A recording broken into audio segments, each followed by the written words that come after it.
이재명 정부가 발표한 첫 부동산 대책은 사실상 한국 부동산 시장의 가장 큰 특징 중 하나였던 빚내서 집 사기를 정면으로 겨냥했다. 정부가 밝힌 방향은 명확하다. 무리한 레버리지 투자로 집값을 끌어올리던 구조를 더는 허용하지 않겠다는 것이다. 이번 대책의 핵심은 주택담보대출 주담대 한도를 대폭 제한하고 갭투자와 신용대출까지 단계적으로 틀어막아 실수요 위주 시장으로 전환하겠다는 데 있다. 먼저 가장 큰 변화는 수도권과 규제 지역에서 주담대 한도가 최대 6억 원으로 제한된다는 점이다. 지금까지는 집값의 60%까지, 생애 최초 구입자는 최대 80%까지 대출이 가능했다. 예를 들어 서울에서 12억 원짜리 아파트를 사려면 LTV 60% 기준으로 7억 2천만 원 정도 대출을 받고 나머지를 현금으로 준비하면 됐다. 그러나 앞으로는 아무리 비싼 집이라도 최대 6억 원까지만 대출이 가능하다. 결국 부족한 금액은 오롯이 현금으로 채워야 한다. 수도권 집값이 높은 상황에서 대출 의존도가 큰 무주택 청년, 신혼부부, 중산층은 현실적으로 작은 부담이 훨씬 커질 수밖에 없다. 생애 최초 주택 구입자나 신혼부부도 예외가 아니다. 기존에는 생애 최초 구입자라면 최대 80%까지 대출을 받을 수 있었지만 앞으로는 LTV가 70%로 줄고 대출 상환 기간도 30년 이내로 제한된다. 그동안 무주택 실수요자들을 위한 혜택으로 LTV를 높게 적용해왔지만 이번에는 투기 억제 기조 아래 예외를 최소화한 것이다. 정부는 실수요자 보호를 강조했지만 대출 자체의 총량이 줄어드는 만큼 사실상 모든 사람에게 적용되는 피투 억제 신호로 받아들여지고 있다.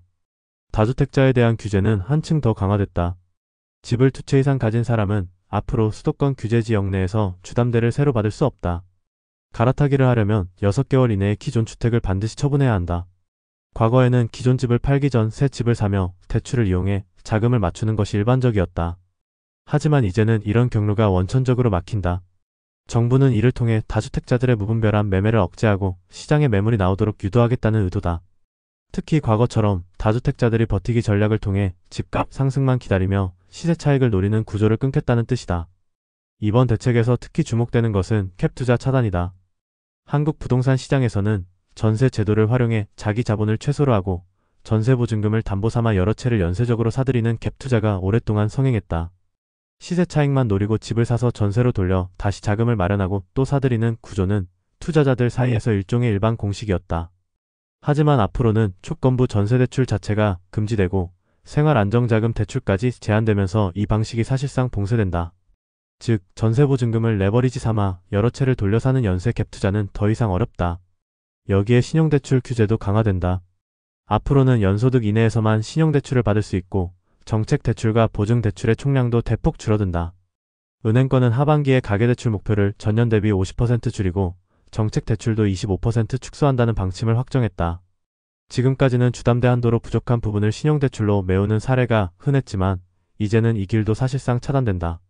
정부는 어떤 방식으로도 무리하게 빚을 내 집을 사는 것을 막아 연끌 투자를 근본적으로 어렵게 만들겠다는 것이다. 문제는 실수요자들의 부담이다.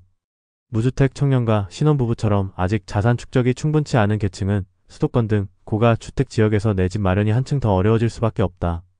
정부는 실수요자 보호를 거듭 강조하지만 공급 확대나 청약 물량 확대, 공공임대주택 등 실질적 대안은 이번 발표에 포함되지 않았다.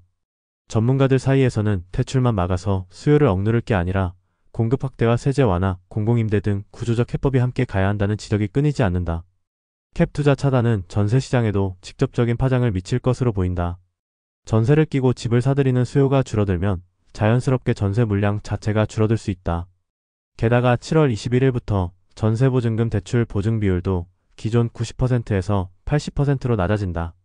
세입자 입장에서는 대출로 전세보증금을 모두 충당하기 어려워지고 전세가 줄면 월세로 돌리는 집은 늘어날 수밖에 없다. 전세 물량이 줄고 월세 전환이 가속화되면 결국 무주택 서민의 주거비 부담은 더 커질 수 있다는 우려가 나온다. 발표 직후 대통령실과 금융당국 간 엇갈린 메시지도 시장의 혼선을 키웠다. 발표 당일 대통령실은 이번 대책은 대통령실이 주도한 것이 아니라고 선을 그었다가 몇 시간 만에 긴밀히 협의했다고 입장을 바꿨다. 시장과 대출 계획을 세우던 실수요자들 입장에서는 혼선이 생길 수밖에 없었다. 정부 정책의 신뢰성이 흔들릴 수 있다는 우려도 제기됐다. 주담대 6억 원 상한은 6월 28일부터, 전세보증금 대출 보증 비율 축소는 7월 21일부터 시행된다. 시중은행들은 이미 새로운 기준에 맞춰 대출 심사를 강화하고 있고 일부 실수요자들은 갑작스럽게 대출 계획을 다시 세워야 하는 상황에 놓였다. 전문가들은 이번 대책으로 단기적으로는 거래량이 줄고 다주택자들이 매물을 시장에 내놓으면서 일부 지역에서 집값이 안정될 수 있다고 본다. 그러나 동시에 고금리와 경기 둔화로 이미 수요가 위축된 상황에서 대출까지 제한되면 오히려 거래 절벽이 길어질 수 있다는 우려도 나온다. 매물이 늘어도 살 수 있는 사람은 줄어드는 만큼 가격 하락보다는 장기적인 시장 정체가 더 길어질 수 있다는 전망이 뒤따른다. 결국 이번 대책은 한국 부동산 시장의 P2와 캡 투자라는 오래된 관행에 강력한 제동을 걸었다는 점에서 의미가 있다. 하지만 집 한 채 간신히 마련하려는 서민 실수요자들까지 칼끝에 걸리지 않도록 정부가 추가로 어떤 보완책을 내놓느냐가 향후 시장 안정의 관건이 될 것이다. 빚으로 집 사는 시대가 끝난다는 말은 더 이상 허상이 아니지만 그 끝이 누구에게 더 큰 부담으로 돌아갈지는 앞으로 정부의 선택에 달려 있다.